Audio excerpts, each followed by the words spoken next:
नमस्कार बच्चों, मैं doctor Richa Yadav doctor CV Raman विश्वविद्यालय से। आज मैं आपको मूल्य एवं आदर्श नियम के बारे में बताऊंगी। तो आइए जानते हैं कि मूल्य और आदर्श नियम क्या होते हैं। प्रत्येक समाज में मानव व्यवहार तथा सामाजिक संगठन की प्रकृति समझने के लिए उस समाज के मूल्यों, उनकी प्रकृति को समझना आवश्यक होता है। यह सच है कि आज हम औद्योगिक संस्कृति में जीवन व्यतीत कर रहे हैं, जिससे मनुष्य भावनाहीन होकर तार्किक आधार पर और अपने लाभ हानि की कसौटी पर ही सारे संसार को तौलता है। वह इस प्रकार का व्यवहार करता है जो उसे लाभ हो, लेकिन इतिहास में ऐसे उदाहरणों की कमी नहीं है जो व्यक्ति के सिद्धांतों और विचारों को बनाए रखने में अपने जीवन का बलिदान देकर किया है, या समाज में अपने जीवन का बलिदान समाज के हित के लिए किसी व्यक्ति ने किया है। तो समाज में जैसे उदाहरण के लिए हम कहें कि राम ने पिता की आज्ञा का पालन करने के लिए स्वेच्छा से 14 वर्ष का वनवास स्वीकार कर लिया।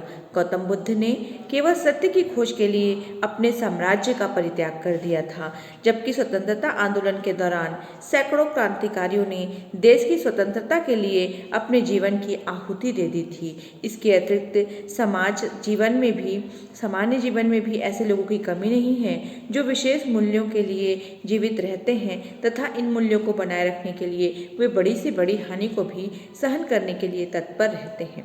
इसका तात्पर्य यह है कि प्रत्येक समाज में अपने कुछ लक्ष्य, आदर्श तथा मानदंड होते हैं, जिसके आधार पर व्यक्ति विभिन्न घटनाओं और व्यवहारों का मूल्यांकन करता है। इस दृष्टिकोण से मूल्य एक तरह का सामाजिक मानदंड है जो कि हमारे लिए विशेष अर्थ रखते हैं और जिन्हें हम अपने सामाजिक जीवन के लिए महत्वपूर्ण समझते हैं। यही मूल्य इस बात का निर्धारण करते हैं कि व्यक्ति के लिए कौन सा व्यवहार नैतिक है, कौन सा अनैतिक है, क्या अच्छा है, क्या बुरा है तथा क्या समाज व्यक्ति के से किस तरह के व्यवहार की आशा करता है। तो आइए जानते हैं कि सामाजिक मूल्य की परिभाषा क्या है। डॉक्टर राधाकमल मुखर्जी ने सामाजिक मूल्य को समझाते हुए कहा है कि मूल्य सामाजिक रूप से मान्यता प्राप्त समूह की वे इच्छाएं अथवा लक्ष्य है जिसका सामाजिक सीख की प्रक्रिया के द्वारा व्यक्ति के जीवन में अंतरीकरण हो आता है और इस प्रकार से व्यक्ति इन्हीं को अपने व्यवहार में प्राथमिकताएं, मानदंड और आकांक्षाएं मान लेता है। इससे स्पष्ट होता है कि सामाजिक मूल्य का कोई स्थूल रूप नहीं होता है। इसका संबंध समाज द्वारा स्वीकृत उन लक्ष्यों से है जिसके अनुसार व्यक्ति के व्यवहार करने की आशा की जाती है। आइए हम देखते हैं कि जॉनसन महोदय ने सामाजिक मूल्य को समझाते हुए किन बातों पर विशेष बल दिया है। जॉनसन महोदय के अनुसार सामाजिक मूल्य एक सांस्कृतिक मापदंड है जिसके द्वारा विभिन्न दशाओं के बीच तुलना की जाती है, उन्हें स्वीकार अथवा अस्वीकार किया जाता है अथवा एक दूसरे की तुलना में उसे कम या अधिक उपयोगी माना जाता है। इसका तात्पर्य यह हुआ कि मूल्य हमारे व्यवहार की कसौटी है। मूल्य ही यह तय करती है कि जीवन में कौन सा लक्ष्य अधिक महत्वपूर्ण है तथा इसे प्राप्त करने के लिए कौन से व्यवहार उचित हैं और कौन से व्यवहार अनुचित हैं। फेयरचाइल्ड महोदय ने मूल्य को समझाते हुए कहा है कि मूल्य वे विश्वास हैं जिसके आधार पर मानवीय इच्छाओं की संतुष्टि की जाती है। आइए अब हम देखते हैं मूल्य की विशेषताएं क्या क्या हैं। सबसे पहले तो मूल्य की विशेषता है कि समाज द्वारा मान्यता प्राप्त लक्ष्य और इच्छाएं।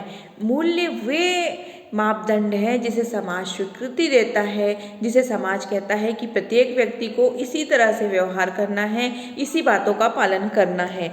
दूसरा होता है मूल्य स्वेच्छा से स्वीकार किया जाता है। कोई व्यक्ति अपने मूल्य का व्यक्तित्व में जितना अधिक आत्मीकरण कर लेता है उसे सामाजिक और सांस्कृतिक रूप से उतना ही नैतिक प्राणी माना जाता है। मूल्य के पालन के लिए व्यक्ति को बाध्य नहीं किया जा सकता है।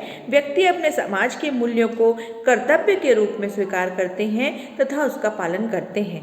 मूल्य की तीसरी विशेषता होती है कि मूल्य की प्रकृति विशिष्ट तथा सार्वभौमिक होती है। सार्वभौमिक से हमारा तात्पर्य है सभी जगह पर पाया जाता है। मूल्य की अभिव्यक्ति प्रतीकात्मक ढंग से होती है। इसका तात्पर्य यह हुआ कि साधारणतः प्रत्येक व्यक्ति को अपनी प्रमुख गाथाएं तथा लोक कथाएं प्रतीकात्मक रूप से मूल्य के अर्थ और महत्व को स्पष्ट करती है। इसी कारण डॉक्टर मुखर्जी ने कहा है कि समाज मूल्यों का ही एक संगठन है। गतिशील अथवा परिवर्तनशीलता। मूल्य का एक प्रमुख गुण यह भी है कि इसमें गतिशीलता पाई जाती है। सामाजिक सांस्कृतिक संरचना में परिवर्तन जब होते जाता है और बदलती हुई आवश्यकताओं के अनुसार मनुष्य की प्रकृति भी बदलती जाती है। उदाहरण के लिए भारत में स्वतंत्रता से पहले सामाजिक मूल्य जाति प्रथा के नियमों, बाल विवाह, पितृसत्तात्मकता तथा दहेज प्रथा आदि के पक्ष में थे। लेकिन वर्तमान सामाजिक मूल्य सामाजिक समानता, सामाजिक न्याय, व्यक्तिगत स्वतंत्रता को अधिक बल देते हैं। मूल्य की अगली विशेषता है विविधताकारी प्रकृति। इसकी प्रमुख विशेषता यही है कि यह विविधताकारी प्रकृति को लिए हुए है। डॉक्टर राधाकमल मुखर्जी कहते हैं कि साध्य मूल्य सांस्कृतिक लक्ष्यों से संबंधित होने के कारण यह अधिक महत्वपूर्ण होते हैं। सत्य, न्याय, अहिंसा और पारस्परिक सहायता से संबंधित मूल्य उच्च सामाजिक लक्ष्य से संबंधित होने के कारण साध्य मूल्य होते हैं।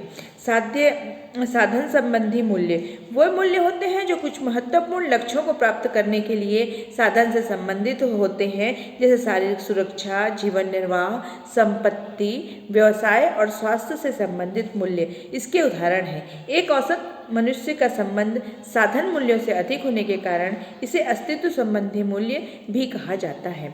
कुछ विशेष दशाओं में सामाजिक मूल्यों में प्रतिस्पर्धा भी होती है।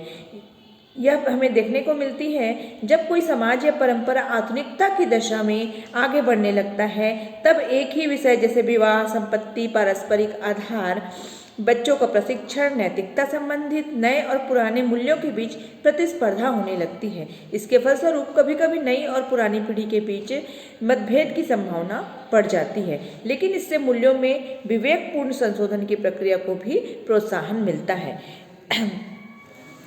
धन्यवाद बच्चों।